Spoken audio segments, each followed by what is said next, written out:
Good morning, students. This is Kamal Nayan here, your chemistry teacher. Today we are going to discuss class 12th chapter electrochemistry. Okay.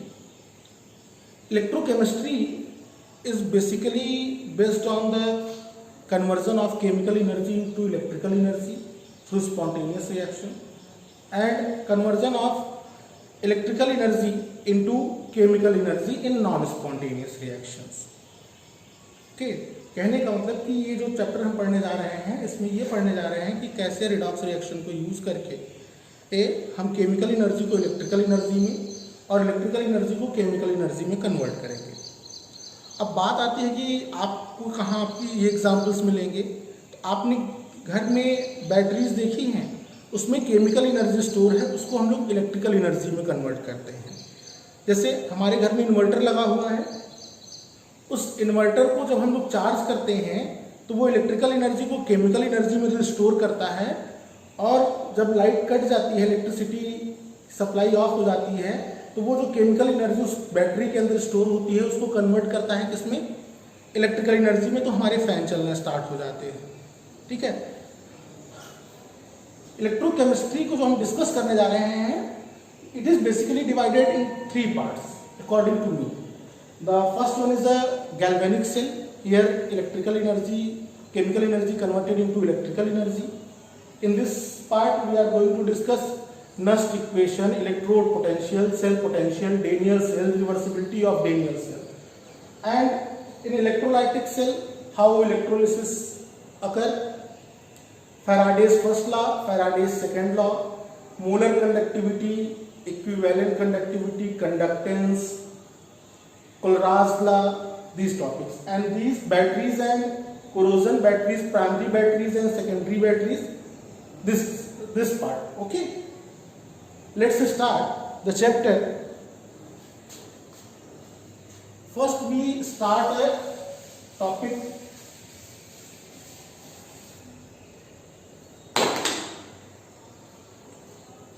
What is electrochemical cell? Electrochemical cell is a device which converts electrical energy into chemical and chemical energy into electrical energy.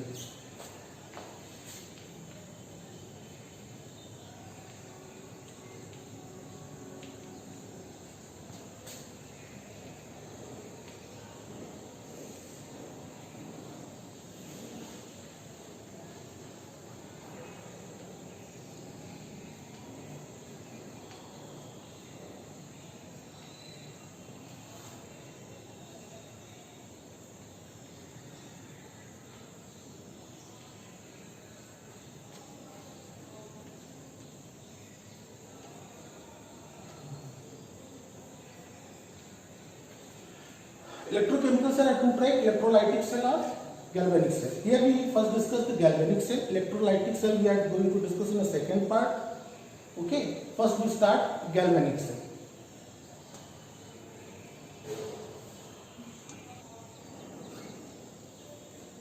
Okay students, galvanic cell.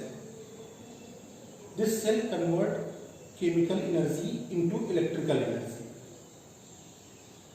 Construction of this cell, we have 2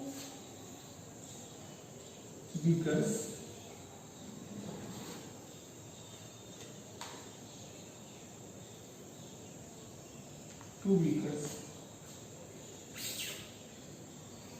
and each beaker contains metal electrode and their salt solution. Contain metal electrode and their salt solution. Here we take zinc electrode, and in this one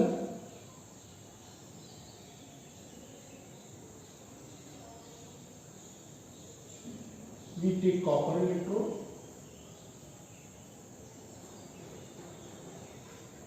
and copper sulfate solution.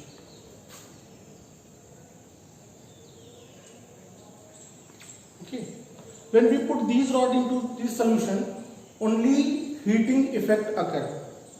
That means the chemical change that occur in the solution and in this metal rod, it appears in the form of heat. we are trying to convert this heat energy into the electrical energy. Okay, तो हम करेंगे कैसे इसको? अब हम करेंगे क्या, इन दोनों इलेक्ट्रोड्स को एक एक्सटर्नल वायर के थ्रू ज्वाइन कर देंगे, एक एक्सटर्नल वायर के थ्रू ज्वाइन कर देंगे. ओके, अभी क्या है, मेरी सर्किट कंप्लीट नहीं है. सर्किट कंप्लीट करने के लिए हम क्या करते हैं, सॉल्ट ब्रिज यूज करते हैं. क्या यूज करते हैं? Salt bridge. नाम से ही क्लियर है आपको कि ये सॉल्ट का ब्रिज है. ये सॉल्ट ब्रिज क्या करता है, इन दोनों में कनेक्शन प्रोवाइड करता है. आगे इसको हम लोग डिस्कस करेंगे कि ये सॉल्ट ब्रिज है. Okay,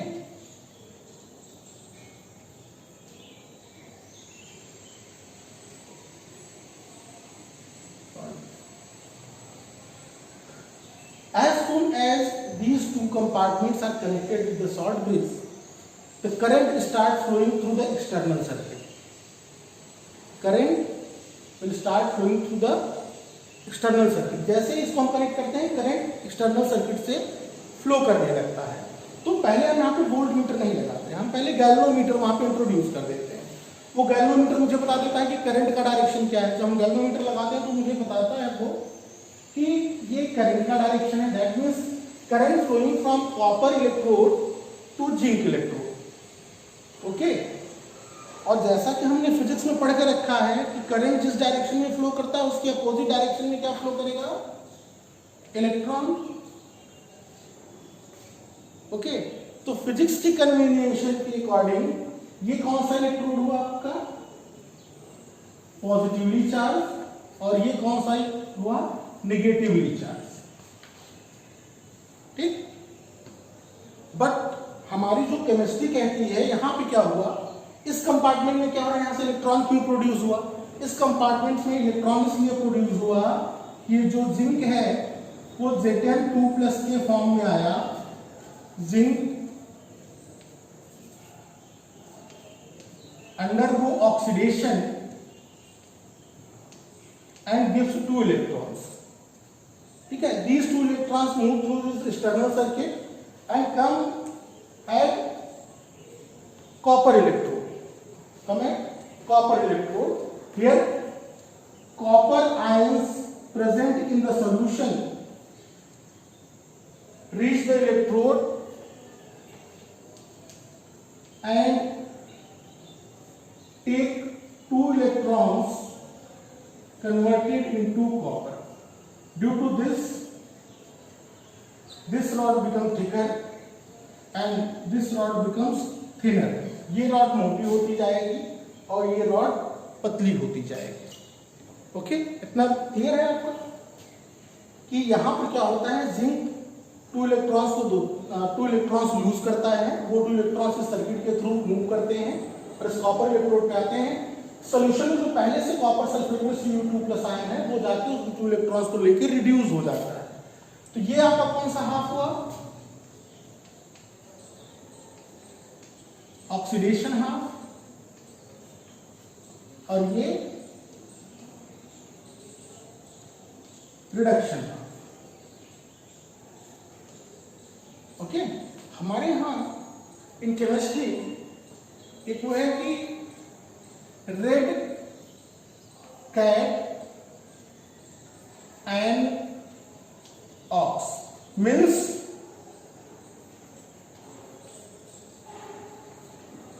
reduction at cathode and oxidation at anode.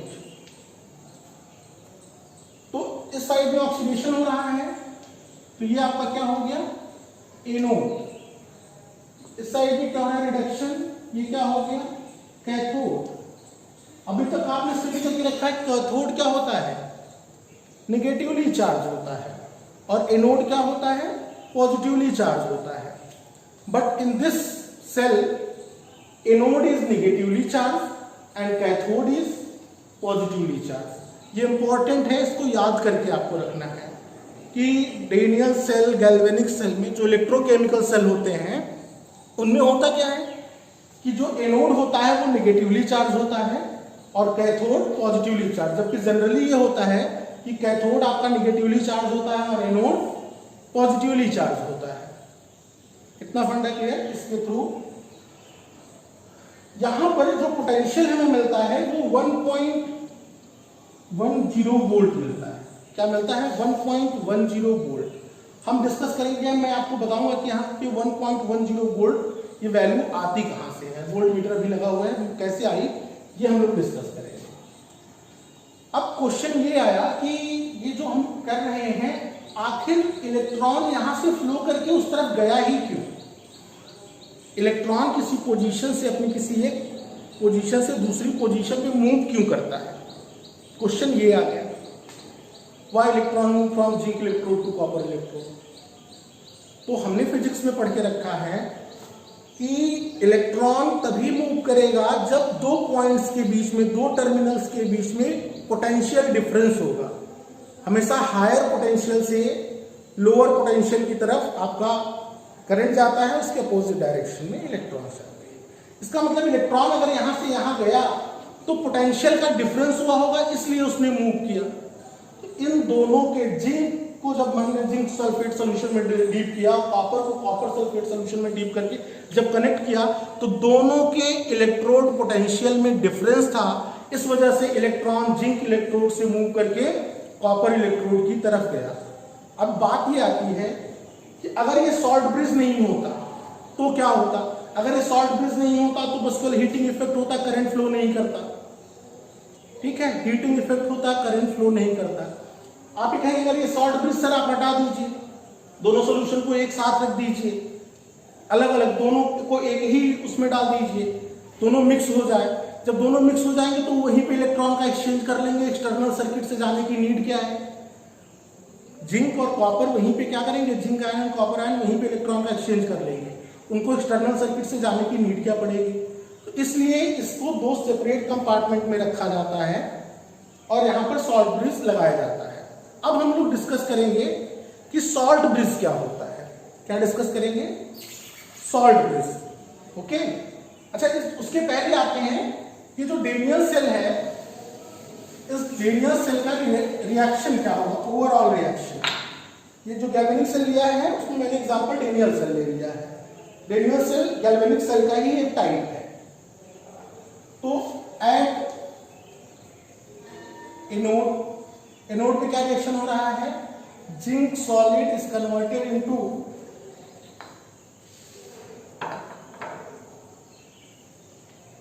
Zn2+ aqueous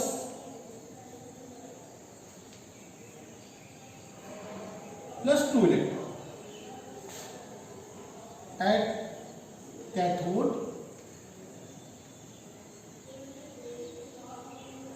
Cu2+ ion from the solution get 2 electrons and converted into Cu solid.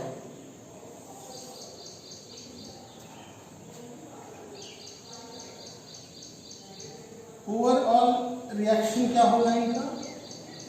Zn solid plus Cu2+ converted into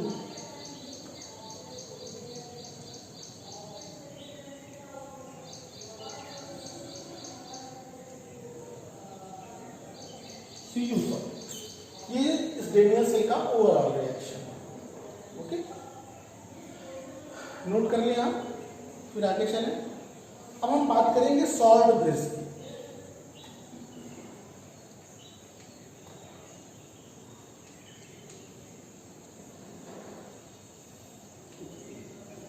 ये जो salt bridge है ये एक you shaped glass tube होती है।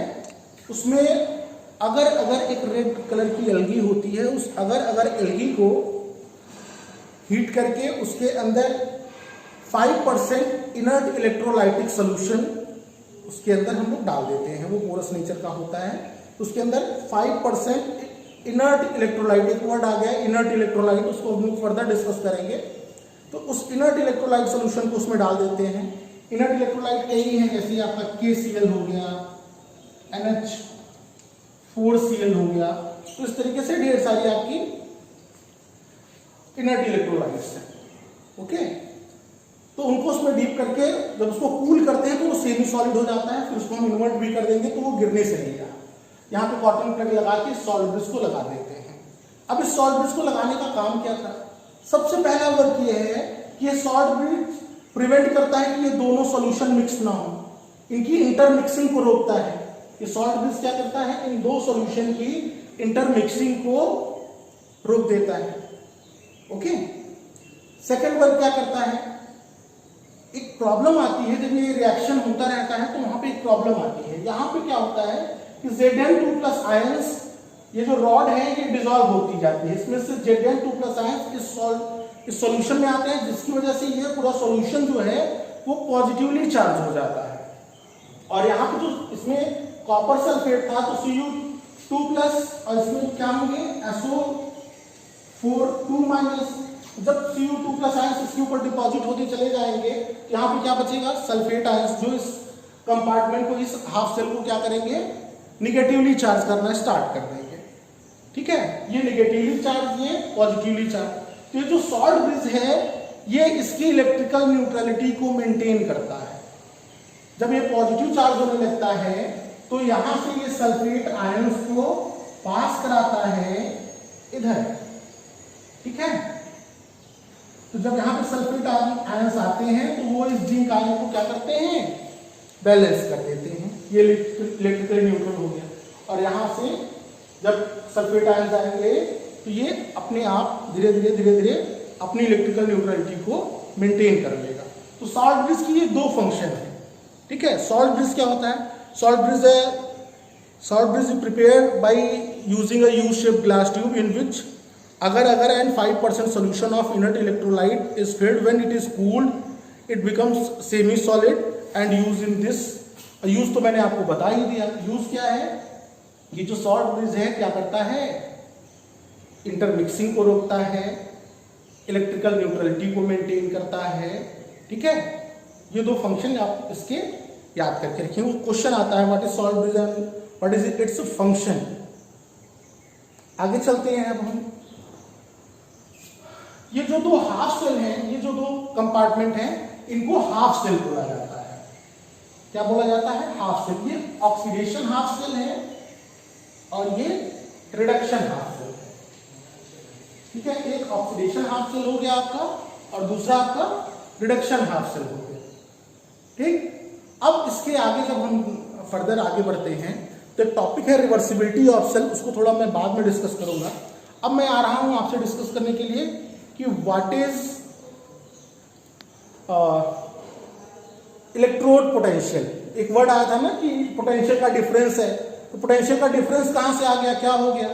तो potential difference कैसे आता है, क्यों इलेक्ट्रॉन फ्लो करता है, इसको स्टडी करने के लिए सबसे पहले हमें इलेक्ट्रोड पोटेंशियल डिस्कस करना पड़ेगा। तो हम बात करेंगे अब इलेक्ट्रोड पोटेंशियल की।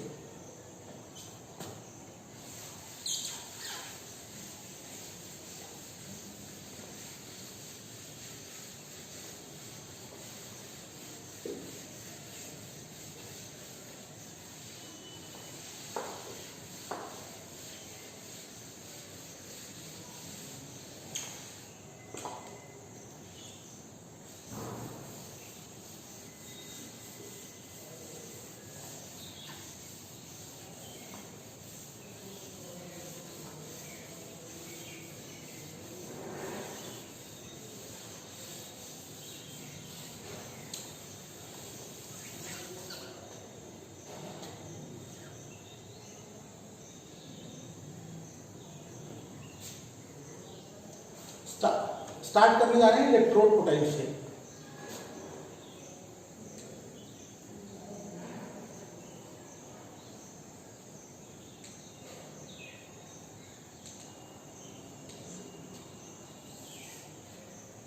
बहुत अच्छा सा टॉपिक है इलेक्ट्रोड पोटेंशियल, एक बार में आपको समझ में आ जाएगा। आइए देखते हैं क्या होता है। आपने क्या किया, एक बीकर लिया, इसमें एक मेटल स्ट्रिप, बीकर लेने के बाद उसमें क्या रखी मैंने, ये मेटल स्ट्रिप रखी।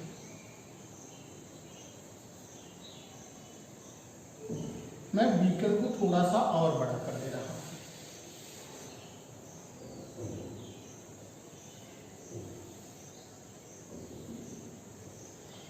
मान लेते हैं कि इसमें मैंने क्या रखा, जिंक की स्ट्रिप रखी, इसके अंदर मैं जिंक सल्फेट का सॉल्यूशन रखूंगा, जिंक का कोई सॉल्ट सॉल्यूशन रखूंगा। अगर मैंने यहाँ पे जिंक लिया है तो मैं किसका सॉल्ट सॉल्यूशन रखूंगा, जिंक का ही कोई सॉल्ट सॉल्यूशन रखूंगा। ओके, तो जब मैं ये करूंगा तो इसके अंदर क्या होंगे, Zn2+ Zn2+, ऐसे ढेर सारे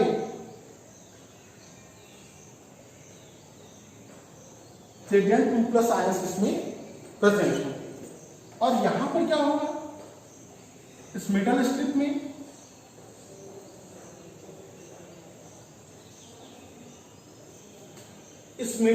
में जिंक एटम होंगे। क्या होंगे, होंगे कि नहीं, इस मेटल में क्या होंगे, जिंक एटम्स होंगे।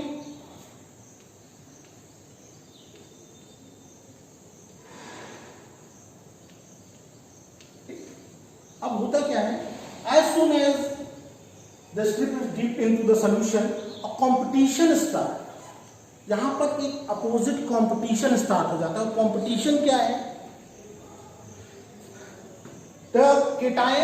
the metal cations that present into the salt solution get deposit on this strip and try to make it positively charged.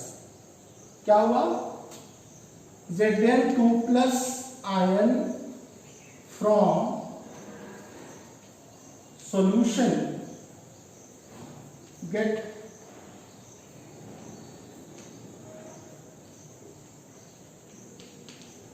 deposit on strip and trying to make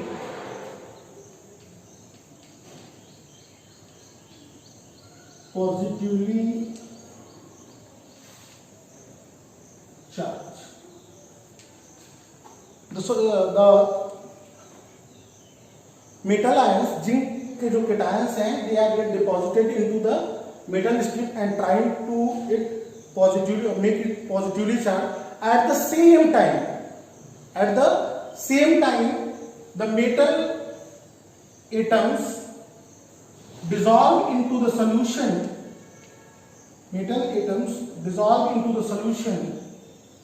By leaving electron. यहां से जो metal atoms हैं वो dissolve होते हैं Zn2+ के form में, यहां पे अपने इलेक्ट्रॉन्स को छोड़ देते हैं। ठीक है, तो जो यहां पे इलेक्ट्रॉन जो उसको छोड़ते हैं तो वो क्या करना चाहता है, इस स्ट्रिप को निगेटिवली चार्ज करना चाहे। ये प्रोसेस कुछ देर तक चलता रहता है।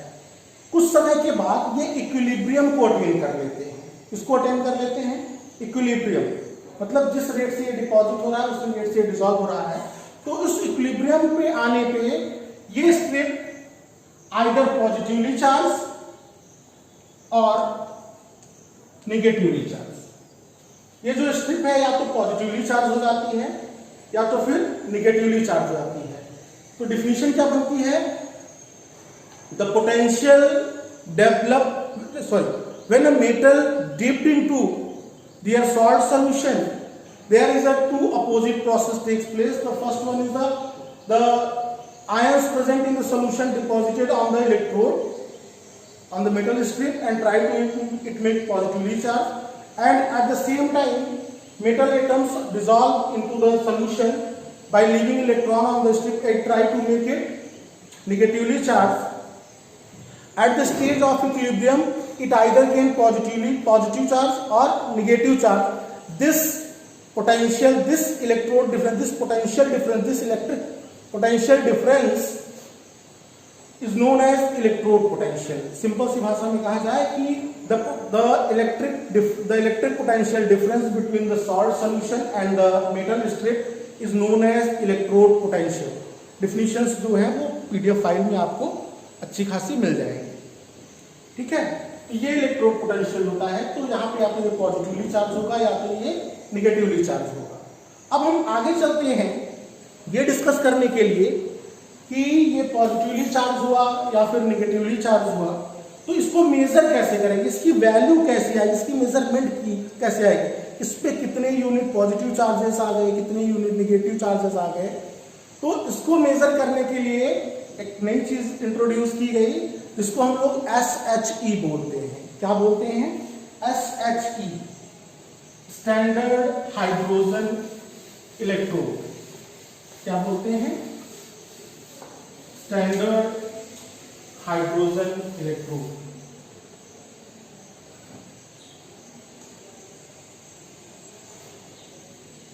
SHE,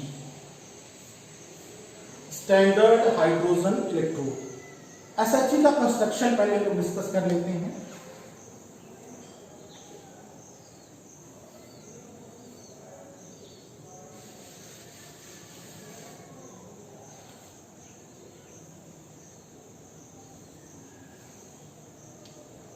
ये बीकर लिया, इसमें एक इन्वर्टेड गैस जार हम लेते हैं। क्या? Inverted gas jar. ठीक है, इसके अंदर एक प्लेटिनम वायर, कौन सा वायर? एक प्लेटिनम वायर, एक प्लेटिनम की प्लेट, और उस प्लेटिनम की प्लेट को प्लेटिनम ब्लैक से कोटिंग कर देंगे। प्लेटिनम की वायर प्लेट को क्या करेंगे? प्लेटिनम ब्लैक से कोटिंग कर देंगे। यहां से हाइड्रोजन गैस 1 बार प्रेशर पे इसमें पास कराएंगे, और यहां पे एक सॉल्यूशन लेंगे जिसमें H+ आयन की कंसंट्रेशन 1 होगी। H+ आयन की कंसंट्रेशन क्या होगी? 1 होगी। जब यहां से हाइड्रोजन गैस पास कराई जाएगी तो वो हाइड्रोजन गैस क्या होगी? इसके ऊपर एडजॉर्ब होगी। क्या होगी? एडजॉर्ब होगी, और कुछ बबल्स के फॉर्म में बाहर भी निकल जाएंगे। ठीक है, हाइड्रोजन गैस इसके ऊपर एडजॉर्ब होगी। इसके अंदर 1 मोल H+ आयंस हैं। अब क्या होता है, जब ये इक्विलिब्रियम अटेन करता है, जब ये SHE इक्विलिब्रियम अटेन करता है इन दोनों में, इसके ऊपर जो हाइड्रोजन गैस डिपॉजिट होती है वो, ठीक है, और इसके अंदर जो H+ आयंस हैं वो एक कैथोड का काम करता है, कि एनोड, जहां ऑक्सीडेशन होता है, जहां रिडक्शन। जो यहाँ H+ आयन है सॉल्यूशन, वो इसमें रिडक्शन होता है, और इस प्लेट पे जो हाइड्रोजन गैस होती है उसका ऑक्सीडेशन होता है। तो क्या होता है? H2 converted into 2+ ion and 2 electrons, और सॉल्यूशन के अंदर जो H+ आयन है वो इलेक्ट्रॉन्स को ले लेते हैं और क्या बनाते हैं? Hydrogen gas. जब इक्विलिब्रियम की कंडीशन में आ जाता है, तो उसकी इक्विलिब्रियम मेंटेन होती है, तो इसके ऊपर जब चार्ज देखा जाता है तो वो चार्ज बहुत स्मॉलर आता है, 0.00015 वोल्ट। ठीक है, ऐसा नहीं कि वो 0 होता है, लेकिन इसको हम लोग 0 मान लेते हैं। इसका जो सेल पोटेंशियल है उसको हम लोग क्या मान लेते हैं? 0 वोल्ट मान लेते हैं। सेल पोटेंशियल को किससे डिनोट करते हैं? ई सेल से। इसको हम लोग क्या मान लेते हैं? 0 वोल्ट मान लेते हैं। तो इसको हम लोग as a reference electrode use करेंगे। इसको हम लोग क्या करेंगे? As a reference electrode use करेंगे। ओके, अभी चलते हैं हम लोग रेफरेंस इलेक्ट्रोड के जैसा इसको कैसे यूज करते हैं ये देख लेते हैं। करेंगे क्या हम? जैसे मुझे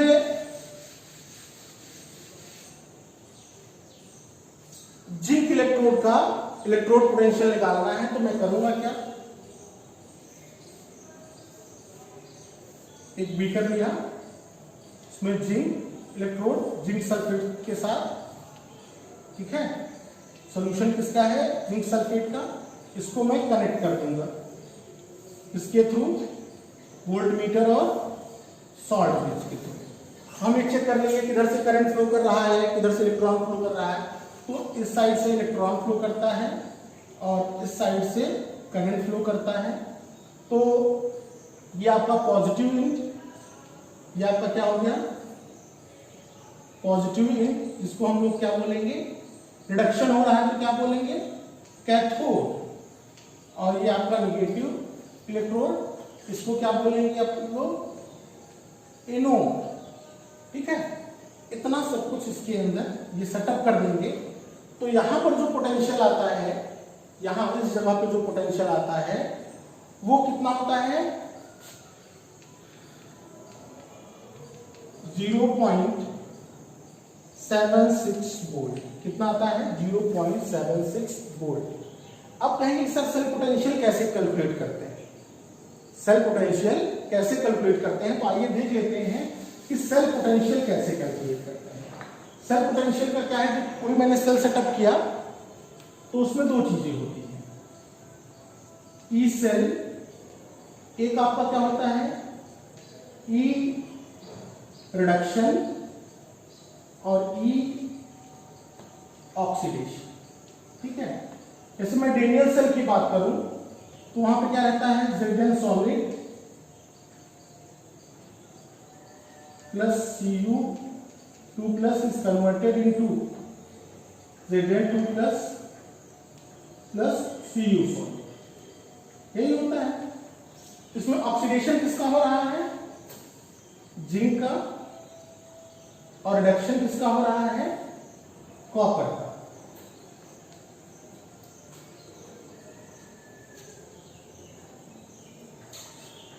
ठीक है, तो इसको हम राइट कैसे करेंगे, ई सेल रिडक्शन किसका हो रहा है, कॉपर का, उसको कैसे राइट करेंगे, ई Cu2 प्लस ऑब्लिक Cu। देखिए प्लस से उसमें कन्वर्ट हुआ, तो जब प्लस से इसमें कन्वर्ट हुआ तो उसको क्या बोलते हैं, रिडक्शन। और यहां प्लस, यहां पे क्या हुआ, यहां पे Zn से इसमें कन्वर्ट हुआ Zn, यहां पर Zn से Zn2 प्लस में कन्वर्ट हुआ, तो ये ऑक्सीडेशन, ये रिडक्शन हाफ और ये ऑक्सीडेशन हाफ। ठीक है, लेकिन आईयूपीएसी जो है वो ये कहता है कि मुझे ऑक्सीडेशन पोटेंशियल नहीं चाहिए, उस ऑक्सीडेशन पोटेंशियल को आप रिडक्शन पोटेंशियल में कन्वर्ट करेंगे। उस ऑक्सीडेशन पोटेंशियल को आप क्या करेंगे, रिडक्शन पोटेंशियल में कन्वर्ट करेंगे। तो ऑक्सीडेशन पोटेंशियल को आइए देख लेते हैं, ऑक्सीडेशन पोटेंशियल को रिडक्शन पोटेंशियल में कैसे चेंज किया जाता है। तो अगर ई रिडक्शन पोटेंशियल निकालना है तो आप क्या करेंगे, माइनस ई नॉट ऑक्सीडेशन। ठीक है, जैसे यहां पे मुझे ई जिंक का कन्वर्ट करना था ना, तो रिडक्शन में कैसे लिखेंगे, Zn2 प्लस ऑब्लिक Zn। तो यहां पे क्या लिखेंगे, माइनस, यहां पे लिखेंगे माइनस ई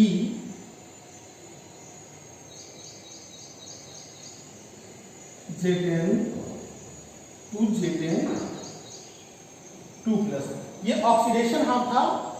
ठीक है, जब इसको हम लोग इसके फॉर्म में लिखेंगे तो ये इस फॉर्म में इस तरीके से चेंज हो जाएगा। इसको ऐसे नहीं, थोड़ा सा मैं इसको चेंज कर देता हूं।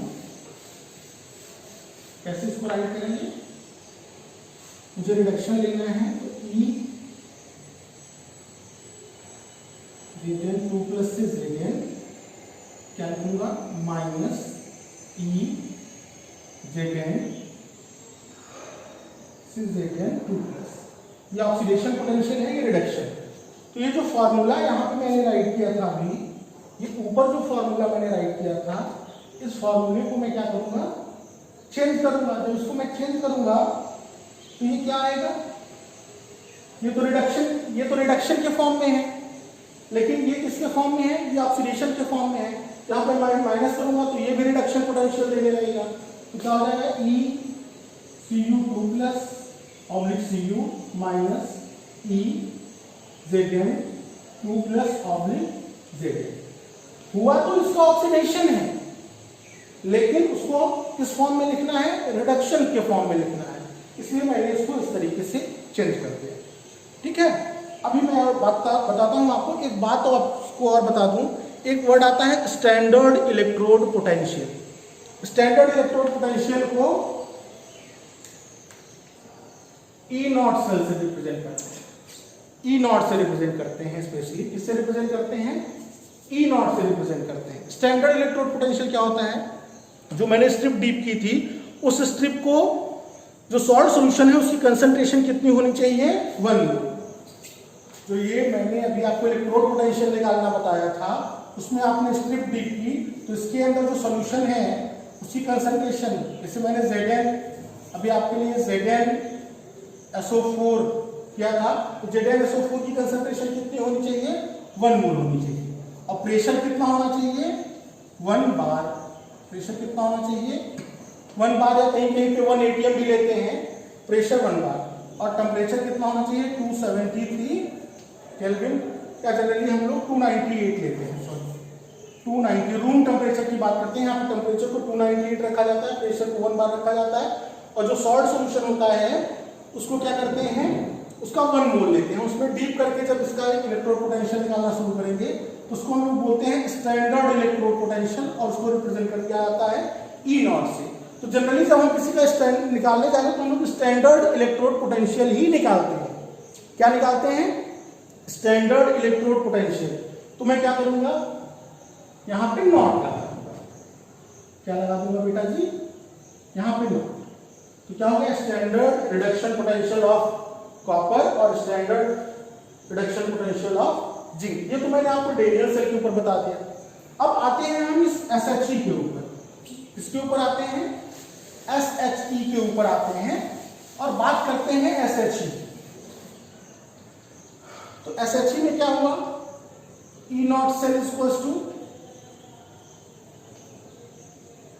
इसमें रिडक्शन किसका हो रहा है, हाइड्रोजन इलेक्ट्रॉन का रिडक्शन किसका हो रहा है, हाइड्रोजन का। तो क्या लिखूंगा, E not H plus oblique H minus oxidation किसका हो रहा है, E not Zn2 plus oblique Zn।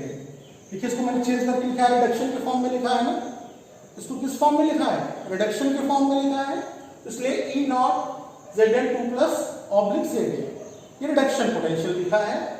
ठीक, ऑक्सीडेशन पोटेंशियल को भी रिडक्शन पोटेंशियल के टर्म में चेंज करना है। अब क्या होता है, इस वोल्ट मीटर पे जो वैल्यू आती है वो आती है 0.76 वोल्ट। जो वोल्ट मीटर है नॉर्मली जब इसको मैं कनेक्ट करता हूं तो मुझे क्या रीडिंग देता है, 0.76 वोल्ट। ठीक है, तो आइए ये कितना हो गया, 0.76 वोल्ट। ठीक, यहां पे माइनस होगा, सॉरी। इसका इलेक्ट्रोड पोटेंशियल अभी आपने कितना बताया था, SHE का इलेक्ट्रोड पोटेंशियल कितना होता है, 0। SHE का इलेक्ट्रोड पोटेंशियल कितना होता है, अभी मैंने आपको बताया था ना कि इसका स्टैंडर्ड इलेक्ट्रोड पोटेंशियल क्या होता है, 0 होता है। तो यहां पे मैंने लिख दिया 0 minus E not Zn2 plus oblique Zn। तो E not Zn2 plus oblique Zn equal to minus 0.76 volt. तो इस तरीके से हमने क्या फाइंड आउट कर लिया, the electrode potential of, the standard electrode potential of zinc electrode. ठीक, सेम इसी प्रोसेस में हम लोग क्या करेंगे, यहाँ पे कॉपर इलेक्ट्रोड। आपने रिएक्टिविटी सीरीज पढ़ी है तो आपको ये पता है कि हाइड्रोजन से ज्यादा रिएक्टिव कौन है और हाइड्रोजन से लेस रिएक्टिव कौन है। हाइड्रोजन से जो मोर रिएक्टिव होंगे अगर उनके साथ इसको कनेक्ट किया जाएगा, तो जैसे जिंक को मैंने कनेक्ट किया, जिंक क्या है, हाइड्रोजन से मोर रिएक्टिव है, तो ये इसका क्या होगा, ऑक्सीडेशन होगा और इसका रिडक्शन होगा। और जब हम लोग हाइड्रोजन से लेस रिएक्टिव से कॉपर को अटैच कर देंगे तो यहां पर ऑक्सीडेशन होने लगेगा, हाइड्रोजन इलेक्ट्रोड में ऑक्सीडेशन होने लगेगा और जो कॉपर इलेक्ट्रोड है वहां पर रिडक्शन। तो वहां पे जब हम उसका निकालेंगे तो यहाँ पे क्या हो जाएगा, यहाँ कॉपर हो जाएगा, यहाँ पे हाइड्रोजन हो जाएगा। तो कॉपर यहाँ पे हाइड्रोजन का 0 रखेंगे, उस पे जो आता है वो 0.34। ठीक है, क्या आता है 0.3 वोल्ट। ई नॉट की वैल्यू यहाँ पे सेल पोटेंशियल कितना आएगा, 0.34 वोल्ट। उस 0.34 वोल्ट को जब यहाँ पे हम रख के सॉल्व करेंगे तो कॉपर के लिए वैल्यू क्या आएगी, E nought Cu2 plus oblique Cu plus 0.34 volt. ठीक है, अब ये आ गया, इस तरीके से दोनों सॉल्व करेंगे। आपकी PDF फाइल में मैं दोनों का निकालना सिखाऊंगा, कैसे मैंने कॉपर का निकाला कैसे मैंने जिंक का, तो उसको आपको वहां से देख लेना है। ठीक है, अब आइए ये इतना हो गया।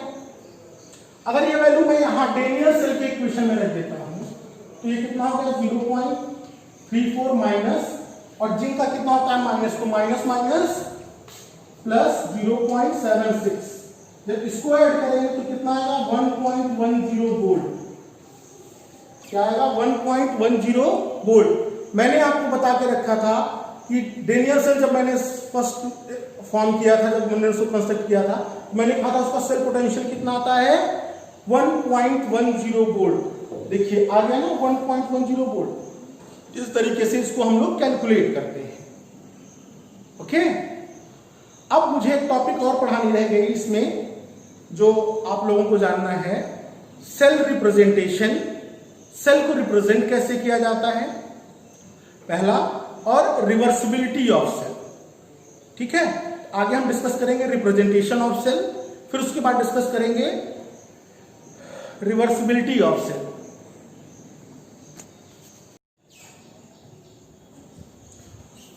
Okay students, we are now discuss topic reversibility of Daniell cell.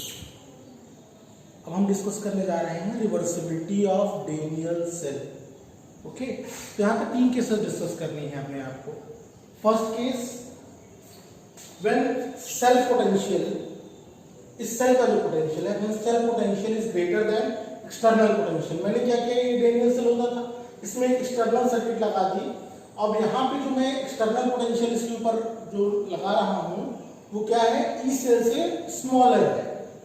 हाँ, केस डिस्कस करने जा रहे हैं when E cell is less than, E cell is greater than external potential, that means cell potential is greater than external potential, या ये भी बोल सकते हैं कि external potential is less than cell potential.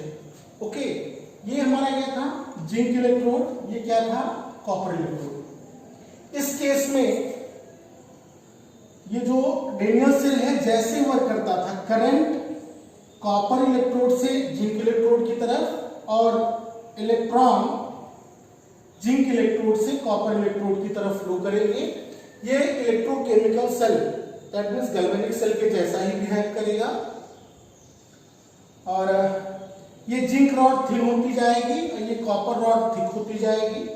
यहां पर ऐसा होता है। ये क्वेश्चन इंपॉर्टेंट है, आपके बोर्ड एग्जामिनेशन में आते हैं सेकंड केस में।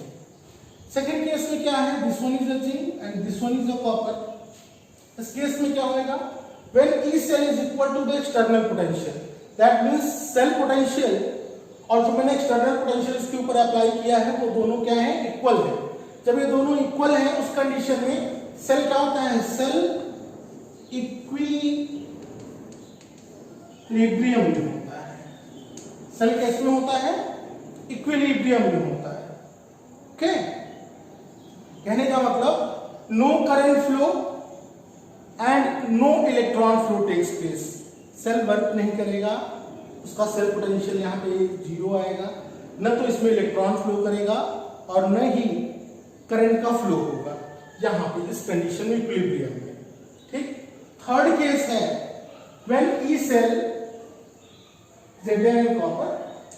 जनरली हम जानते थे कॉपर क्या होता था, पॉजिटिवली चार्ज होता था, ये नेगेटिवली चार्ज होता था। यहां पर ये बदल जाएगा।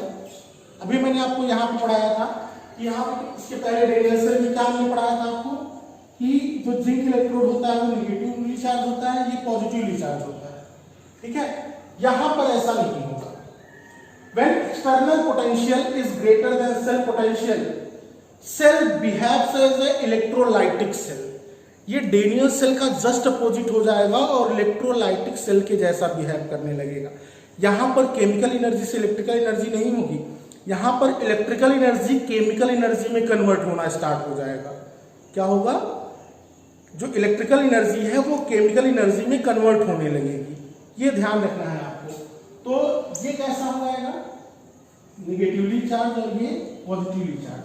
अभी आपने क्या पढ़ा था कि करंट कॉपर से जिंक की तरफ फ्लो करता है, नहीं, यहां पे करंट जिंक से कॉपर की ओर फ्लो करेगा और इलेक्ट्रॉन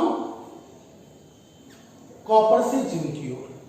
ठीक है, यहां पर क्या होगा, कॉपर और डिसॉल्व होगी और जो जिंक रॉड है वो थिकर होती जाएगी। ये थिकर, इसमें डिपोजिशन होने लगेगा, चेंज हो जाएगा। यहाँ पे क्या होने लगेगा, ये ऑक्सीडाइज होगा और ये रिड्यूस होगा। ये बातें आपकी नोट्स की पीडीएफ में प्रेजेंट, इसमें आपको मिल जाएगी। ये 3 केसेस, ठीक। अब एक बात आती है कि सेल्फ रिप्रेजेंटेशन कैसे करते हैं। क्या एक टॉपिक है सेल्फ रिप्रेजेंटेशन।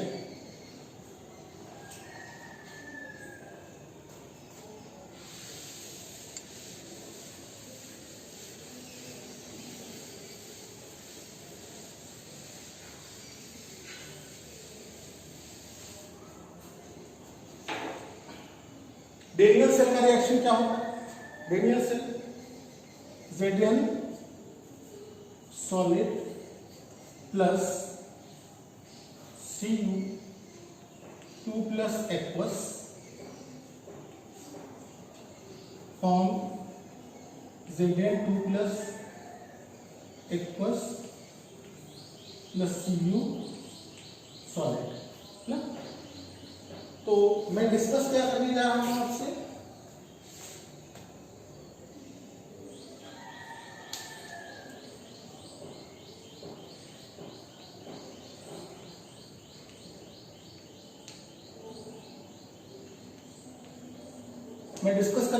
Cell representation. ये सेल रिप्रेजेंटेशन कैसे होता है, कई जगह पे आपको सेल रिप्रेजेंटेशन दे देगा, उसके बेसिस पे न्यूमेरिकल आपसे पूछे जाएंगे।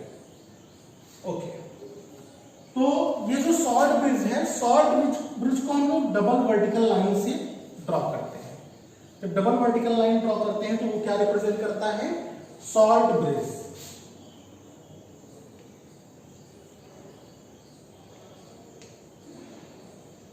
ये शॉर्ट ब्रिज हो गया। शॉर्ट ब्रिज के लेफ्ट हैंड साइड में आपका anodic half,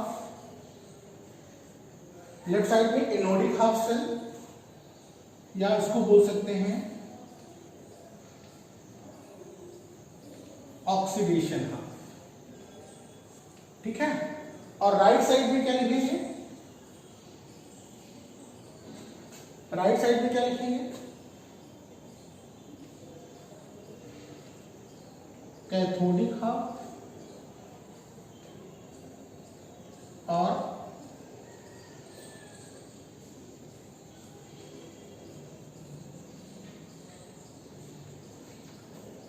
on the left hand side of the short bridge anodic half or oxidation half, and on the right hand side cathodic half or reduction half is written. Okay, in this reaction this one is undergo oxidation and copper is undergo reduction. So how can we write this?